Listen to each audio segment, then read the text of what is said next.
Hello trader, कसा राहिला आजचा दिवस? निफ्टी, बँक निफ्टी, फिन निफ्टी तिन्ही खाली खुलतील असा असर होता. निफ्टी थोडी वर खुलेल, पण निफ्टी पण निगेटिव्ह खुलली. 100 पॉईंटपेक्षा जास्त निगेटिव्ह खुलल्यावर काय होणार आहे बाप्पो? खालीच जाणार मार्केट.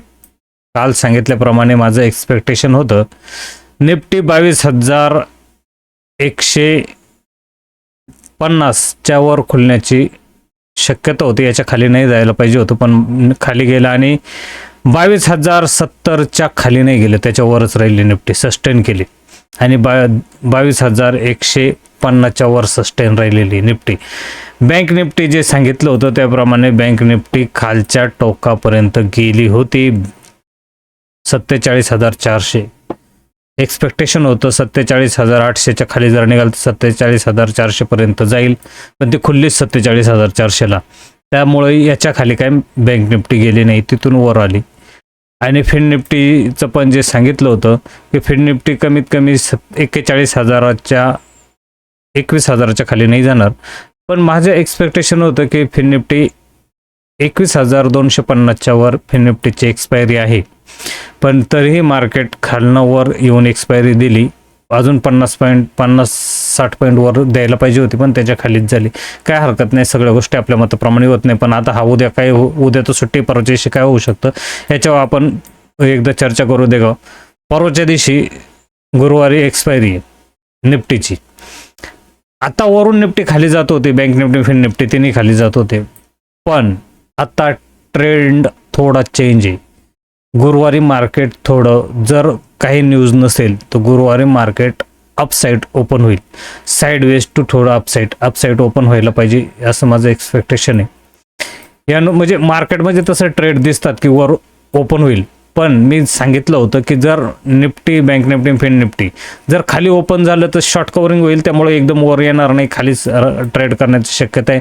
हां, फिन निफ्टी सकाळपासूनच थोडंसं स्ट्रेंथ वर दिसत होती आणि ती वर आली. बँक निफ्टीच्या बाबतीत तसं नव्हतं. बँक निफ्टी थोडं निगेटिव्ह साईड दाखवत होते आणि निफ्टी सुरुवातीला स्ट्रेंथ दाखवली, पण नंतर खाली गेली. मी तुम्हाला सांगितलं होतं की एकदा वर येईल मार्केट, पण वर आल्यावर एकदम बुलिश नाही होणार. मार्केट एकदा डाऊन साईडला जाईल आणि मग जेव्हा वर येण्याचा प्रयत्न करेल त्यावेळेस मार्केट थोडं सस्टेन होईल. हा, मार्केट थोडं खाली गेलं आणि त्याच्यानंतर वर आलं, पण एवढं चान्सेस नाही भेटलं, एवढा वेळ पण भेटला नाही मार्केटला वर येण्यासाठी. आता जर काय होऊ शकतं तर हे जे लाईन आहे 20 SMHची, तर हे मूविंग ॲव्हरेज 20 मूविंग ॲव्हरेज या लाईनच्या वर येऊन सस्टेन झाले. इथून वर जाईल नाही. मार्केट वर खुललं तरी खाली जाईल. वर खुललं एकदम वर नाही निघणार. मार्केट अगोदर वर खुलेल आणि एकदा खालचा ट्रेंड करेल आणि परत इथे जाऊन सस्टेन करेल, त्याच्यानंतर मार्केट वर निघालं तर वर जाईल.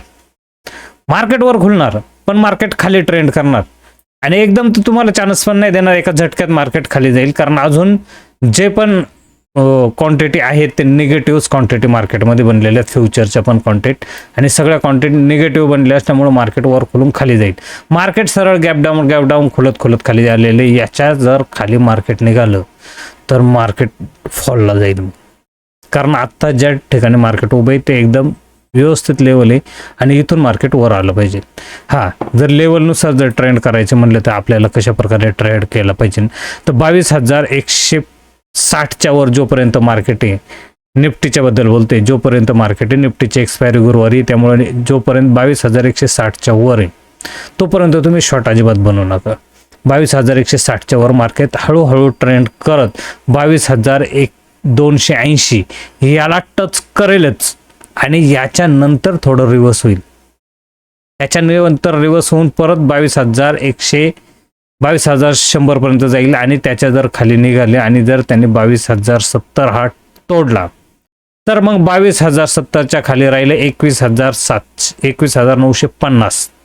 या ठिकाणी बरेच दिवस मार्केटने ट्रेंड केलं होतं. 21,950 पर्यंत मार्केट जाईल, त्याच्यापेक्षा खाली जाईल असं एक्सपेक्टेशन आहे. पण याच्या जर खालीच खुललं तर सगळी गडबडच होईल.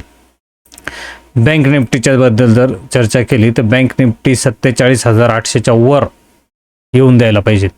पण इथून जर 47,800च्या वर जर बँक निफ्टी खुलली आणि इथं सस्टेन नाही केली तर ती परत बँक निफ्टी 47,400ला जाऊन टच करेल. या 47,800च्या खाली निघाल तर 47,400ला टच करेल म्हणजे करेल. पण त्यावेळेस तुम्हाला निगेटिव्ह ट्रेंड बनवायला पाहिजे. पण ह्या वेळेस निगेटिव्ह ट्रेंड बनवायच्या ऐवजी मी तुम्हाला सांगाल कॉल सेल करा 47,800चा, जेणेकरून बँक निफ्टीमध्ये जे पण मुवमेंट मिळेल ते तुम्हाला मिळेल. तुम्ही एकदम पुट घ्यायला गेला तर तुमचा लॉस होऊ शकतो, कारण स्पाइक वरच्या साईडला येत राहते आणि त्यामुळं इथपर्यंत टच करेलच मार्केट, त्याच्यानंतर मुवमेंट वरची देईल. फिन निफ्टी जर बोलायचं झालं तर फिन निफ्टीने बऱ्यापैकी रिकव्हरी दिली. फिन निफ्टीने ज्या पर्यंत रिकव्हरी द्यायला पाहिजे त्याचे ऑप्शन म्हणजे जे पोझिशन वरच्या बनल्या होत्या, पण फिन निफ्टी जरा खालीच ट्रेंड झाला. पण काही हरकत नाही, फिन निफ्टी 21,000च्या जर 21,000 पासून वर येण्याचा प्रयत्न करेल. फिन निफ्टी उद्या परवा ओपन होताना 21,100च्या वरच ओपन होईल, पण जर खाली गेला तर 21,000पर्यंत खाली जाईल आणि याच्या वर सस्टेन जर झाला तर फिन निफ्टी वर येईल. लक्षात ठेवा, एकदा मार्केट वर येईल त्याच्यानंतर खाली जाईल. खाली गेल्यानंतर सस्टेन होऊन मार्केट वर झालं पाहिजे. एक दिवस मार्केट इथं सस्टेन झालं पाहिजे. जर एक दिवस मार्केट सस्टेन झालं तरच मार्केट वरच्या साईडला येईल, एकदम वर नाही येणार, हे लक्षात घ्या तुम्ही. हा, आता जर ऑप्शन चेन जर 5 ची झाली तर ऑप्शन चेनमध्ये अजूनही 22,200 कॉल आणि पुट रायटर सेम आहेत. इकडं पण 1,30,000 आहेत, तिथे 1,14,000 आहेत पुट रायटर, दोन्ही साईडला सेम असल्यामुळं आणि आज मार्केट खालच्या साईडला असल्यामुळं शॉर्ट कव्हरिंग चांगली झालेली. पुटमध्ये पुट रायटर एकदम फसले होते.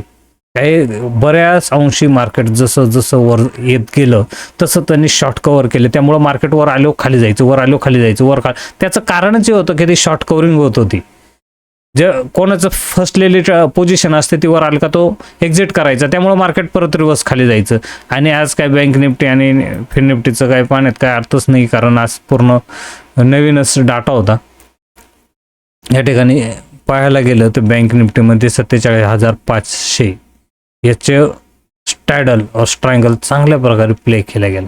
मार्केट जर खाली गेलं असलं तरी 47,500 हा मेन हडल होता आणि याच ठिकाणी स्टॅडल ट्रायंगल हे केलं आणि चांगले पैसे मिळाले दोन्ही साईडच्या पोझिशनला जर पाहायला गेलं तर. पण कॉल जो पुट रायटर होता ते चांगला फसला होता. पुट रायटर मी काल तुम्हाला सांगितलं होतं, पुट रायटर जर फसला तर एकदा मार्केटने जर कोणाला फसवलं ना, मार्केटने ट्रॅप केलं ना की ते त्याला सोडत नाही, त्याची पोझिशन एक्झिट करायला त्याला चान्सच देत नाही, त्याला फसवत ठेवतं. त्याला नेहमी वर येतं खाली जातं आणि मग त्याच्या क्वांटिटीमध्ये जो लॉस होतो तो कव्हर करण्याचा प्रयत्न करतो, हेज करतो, कसं तरी करून तो कव्हर करण्याचा प्रयत्न करतो. पाहूया आता काय होतंय, सोमवारी मार्केट कसं होईल. अजूनही मार्केटमध्ये जे निगेटिव्ह न्यूज स्ट्रेंथ आहे, मार्केट जर वर खुलेल थोडंसं, पण वरनं परत खाली जाईल. हा, आणि जर मार्केट डायरेक्ट खाली खुललं तर ट्रेंड अजूनही कंटिन्यू राहील आणि मग इथून जर मार्केट खाली खुललं तर मग बिग फॉलला जाईल. किंवा कसं होतं की ज्यावेळेस मार्केट इथं खुललं तर त्यावेळेस जे नवीन माणसं येतात खरेदी करण्यासाठी, कारण मार्केट खाली असतं त्यावेळेस जे लोक असतात ज्यांनी सेल केलेलं असतं ते डायरेक्ट पोझिशन विकायला सुरुवात करतात. तुम्हाला काय घ्यायचं ते घेऊन टाका, ते द्यायला सुरुवात करतात, मग मार्केट फॉल साईडला जातं. हा, पण मार्केट इथून एकदम फॉल जाणार नाही, इथं थोडं साईडवेज मार्केट होण्याची शक्यता आहे आणि त्याच्यानंतर मार्केट वर येईल. कारण अजूनही जे इंडिया विक्स आहे हे जास्त वाढलेली नाही. इंडिया विक्स 12.62 आहे, म्हणजे काहीच नाही इंडिया विक्स जर पाहायला गेला तर. हे मार्केटमध्ये निगेटिव्ह न्यूज असल्यामुळं मार्केट फॉलला आहे.